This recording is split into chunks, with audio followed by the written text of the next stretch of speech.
ಆಚಿ ಮಸಾಲ. ಎಂತ ಅಡಿಗೆಯ ರುಚಿಯಾಗೋ ರಹಸ್ಯವು 20 ರೂಪಾಯಿ. S, gutka ban ವಿಚಾರಕ್ಕೆ ಸಂಬಂಧಪಟ್ಟಂತೆ ಕಾಂಗ್ರೆಸ್ ವಿರುದ್ಧ BY ವಿಜಯೇಂದ್ರ ರಿಯಾಕ್ಟ್ ಮಾಡಿದ್ದಾರೆ, ವಾಗ್ದಾಳಿಯನ್ನ ನಡೆಸಿದ್ದಾರೆ. ಗುಟ್ಕಾ ಬ್ಯಾನ್ ಮಾಡೋ ಮೂಲಕ ರೈತರಿಗೆ ಅನ್ಯಾಯ ಮಾಡೋದಕ್ಕೆ ಕಾಂಗ್ರೆಸ್ ಸರ್ಕಾರ ಹೊರಟಿದೆ. ಸರ್ಕಾರ ರೈತರ ಮೇಲೆ ಗದಪ್ರಹಾರ ಮಾಡ್ತಾ ಇದೆ. ಮಲೆನಾಡು ಹಾಗೆ ಕರಾವಳಿ ಭಾಗದಲ್ಲಿ ಅಡಿಕೆಯನ್ನ ಬೆಳೀತಾರೆ, ಇದರಿಂದ ಆರ್ಥಿಕವಾಗಿ ರೈತರಿಗೆ ಸಂಕಷ್ಟ ಎದುರಾಗುತ್ತೆ ಅಂತ ಕಾಂಗ್ರೆಸ್ ವಿರುದ್ಧ BY ವಿಜಯೇಂದ್ರ ವಾಗ್ದಾಳಿ ನಡೆಸಿದ್ದಾರೆ.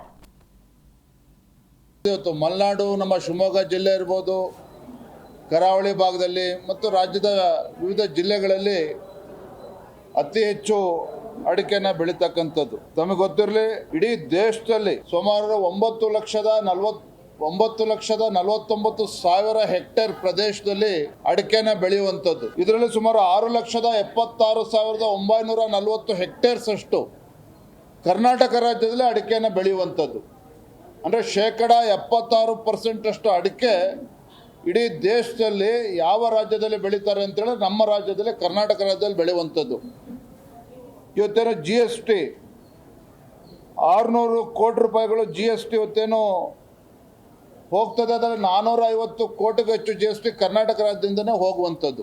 ಇಷ್ಟೆಲ್ಲ ಮಾಹಿತಿ ರಾಜ್ಯ ಸರ್ಕಾರಕ್ಕೆ ಇದ್ರೂ ಸಹ ಇವತ್ತು ಗುಡ್ಕಾ ನಿಷೇಧ ಮಾಡ್ತೇವೆ ಅಂತೇಳಿ ಬಿಡುವಂಥ ಕೆಲಸ ಎಲ್ಲೊಂದು ಕಡೆ ಸರ್ಕಾರದ ಕಡೆಯಿಂದನೇ ಆಗಿರುವಂಥದ್ದು. ಅಡಿಕೆ ಬೆಳೆಗಾರರಲ್ಲಿ ಭಯ ಹುಟ್ಟಿಸುವಂಥ ಕೆಲಸ ಇವತ್ತು ಮಾಡ್ತಾ ಇದ್ದಾರೆ.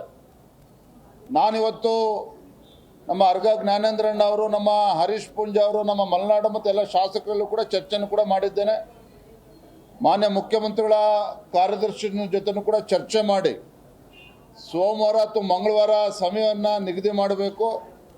ನಮ್ಮ ಕ್ಯಾಂಪ್ಕೋ ಮತ್ತು ನಮ್ಮೆಲ್ಲ ಸಂಘದ ಅಧ್ಯಕ್ಷರು ಎಲ್ಲರೂ ಕೂಡ ಬರ್ತಾರೆ, ಒಂದು ನಿಯೋಗ ಬರ್ತದೆ, ನಿಯೋಗಕ್ಕೆ ಒಂದು ಸಮಯವನ್ನು ಕೂಡ ಕೊಡಬೇಕು ಅಂತೇಳಿ